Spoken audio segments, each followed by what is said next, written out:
এক গভীর জঙ্গলে এক ঈগল আর এক কচ্ছপের মধ্যে খুব ভালো বন্ধুত্ব ছিল। প্রতিদিন ঈগল আকাশে উড়ে বেড়াত আর কচ্ছপ মুগ্ধ হয়ে তার উড়াল দেখত। একদিন কচ্ছপ ঈগলকে বলল, বন্ধু, আমাকেও একটু উড়তে শেখাবে?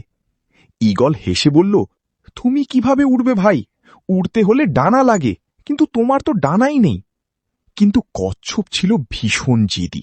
সে বলল, না, আমি উড়বই, তোমাকে আমাকে উড়তে শেখাতেই হবে। কচ্ছপের জেদের কাছে শেষ পর্যন্ত হার মানল ঈগল।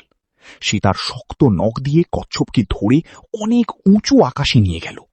চারদিকে শুধু মেঘ আর বিশাল আকাশ। তারপর ঈগল বলল, এই নাও, এবার উড়ো। বলেই সে কচ্ছপকে ছেড়ে দিল। আর কচ্ছপ সে ভয়ে চিৎকার করতে করতে নিচে পড়তে লাগল, বাঁচাও, বাঁচাও। অবশেষে কচ্ছপ পাহাড়ের উপর আছড়ে পড়ে মারা গেল। যে কাজ আমাদের সামর্থ্যের বাইরে, শুধু জেদ করে তা করতে গেলে বিপদই ডেকে আসে।